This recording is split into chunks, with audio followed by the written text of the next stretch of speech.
Free by F. Fitzgerald. Short summary.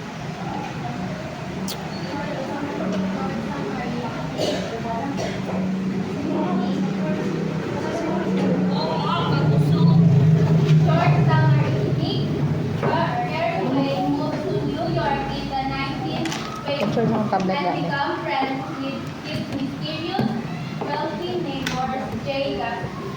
Gatsby is deeply in love with Daisy Buchanan. He makes cousins and hopes to win her back even though she is married to Tom Buchanan. As Gatsby's dream falls apart, the story reveals the corruption, greed, and emptiness beneath the glamorous surface of the American dream. Lumipat si Nick Carraway sa New York noong 1920s. Si Nick Carraway daw ay lumipat siya noong 1920s sa New York at naging kaibigan niya ang misteryoso na mayamang kapitbahay niyang si Gatsby. Labis na umiibig si Gatsby kay Daisy Buchanan, pinsan ni Nick. So si Daisy Buchanan daw ay pinsan daw siya ni Nick. Tapos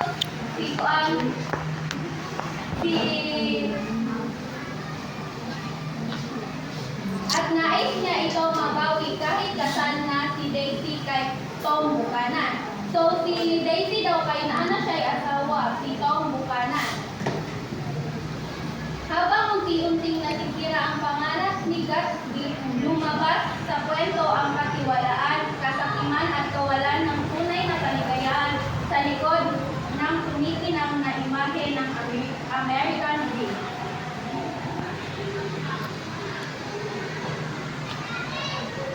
Characters.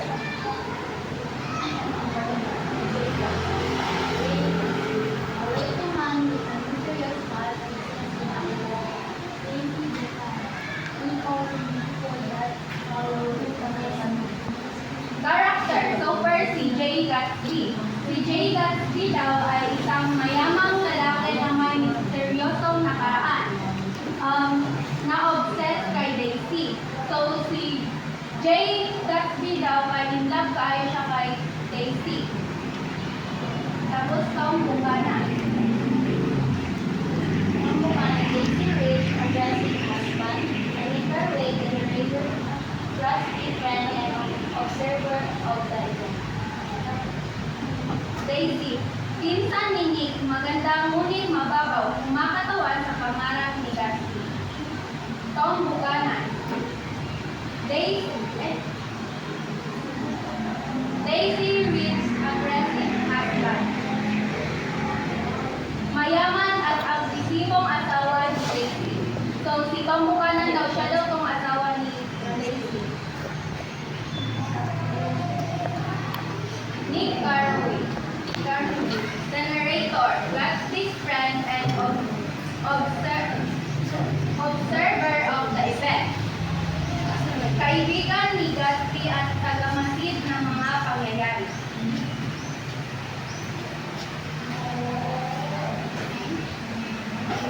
Charlie Baker.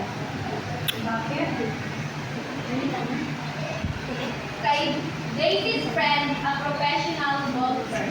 Isang professional si Jordan Baker daw ay kaibigan siya ni Daisy na isang professional na golfer.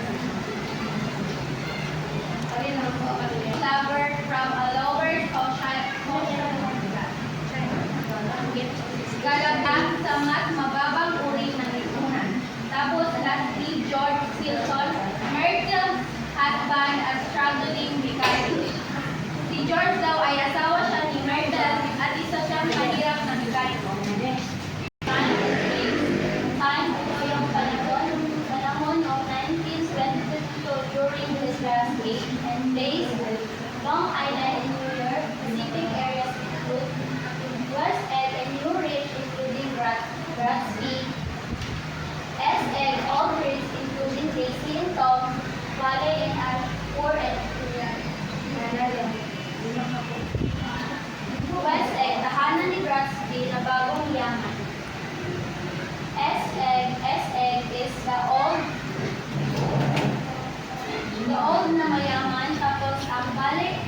valley of it is the fourth industrial place.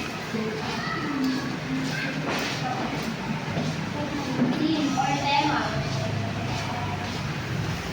The failure of the American dream's success in wealth cannot warranty happens. Ito yung pagkabigo ng American dream, ang yaman ng tagumpay na hindi garantiya sa kaligayahan. Tapos, illusion and reality, imagination, tapos katotohanan, Grassby Great Lakes illusion. Ang pangarap ni Grassby kay Lakes ay class and social divide, money first, separation and inequality. Kawalan ng kahulugan, maraming mayayamang tauhan ang walang tunay na layunin at halaga sa buhay. The emphasis of wealth, rich character live on no real meaning or values. Obsession and desire grasping emotion and lazy leads to value. Exposition. Nick Carraway moved to West End. Meet his mysterious neighbor, Jay Garcia, and reconnect with his cousin Jackie and her husband from revealing the words of wealth, secret, and science.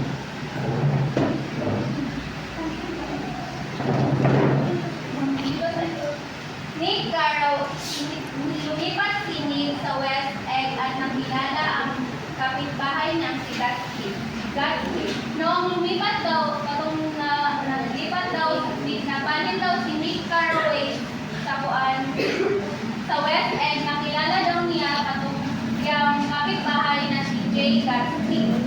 Nakipagkita ulit siya sa pinsan niyang si Daisy at sa asawa nitong ito.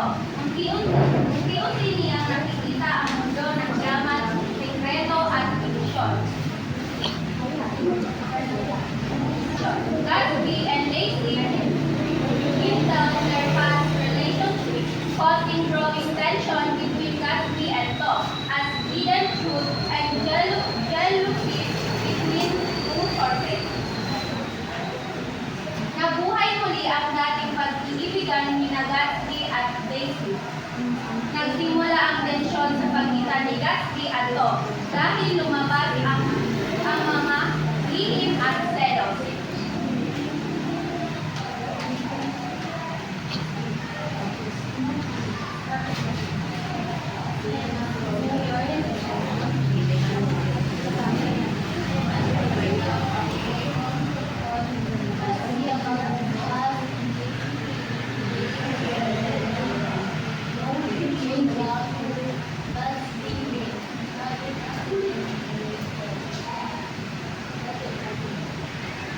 Sa New York City, hinarap nitong si Gatsby tungkol sa nakaraan nito.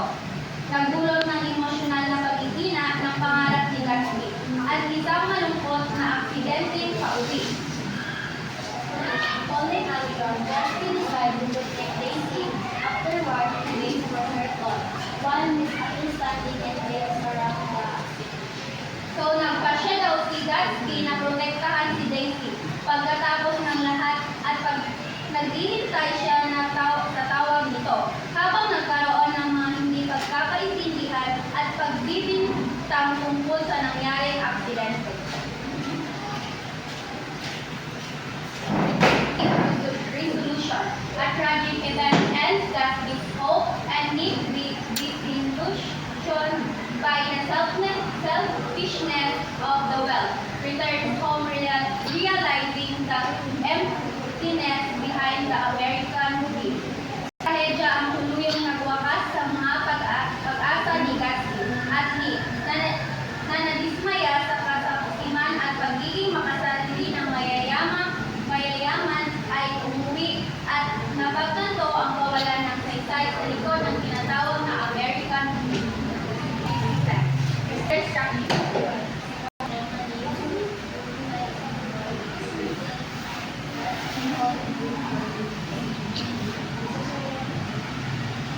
Plurally or formally, green light symbol represents Gatsby's hope and dream for Daisy. Ang green light symbol daw ay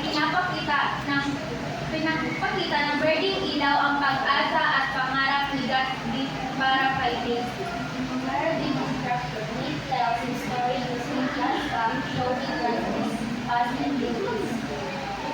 Ikinukwento ni Nick ang istorya gamit ang mga flashback na nagpapabagal sa pag-unlad ng kwento ni Gatsby at nagbibigay ng story. Mark, show the classified old money, Tom and Daisy, new money, and working class, Myrtle and George. Ito kung paano kontrolado. Dito daw sa Mark is inukunan nito kung paano kontrolado ng mayayaman ang kapangyarihan at nakakaiwas sila sa mga konsekwensya. The story teaches that obsession with wealth and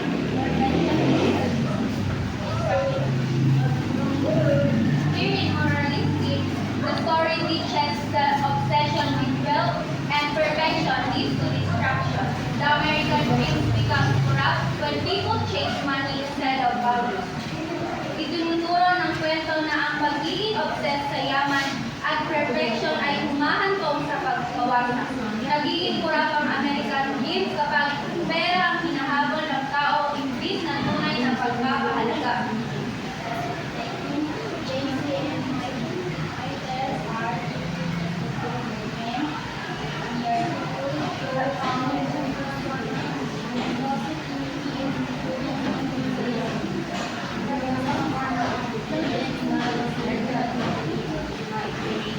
Like Daisy and Myrtle are treated as objects by men. How society limits women's choices. Jordan is more independent but still judged for it. Reflect the 1920s era. Parties, alcohol, freedom, and brutal rise of wealth and corruption for most war items.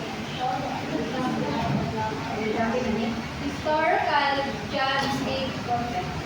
Nagpapakita ng panahon ng 1920s, mga part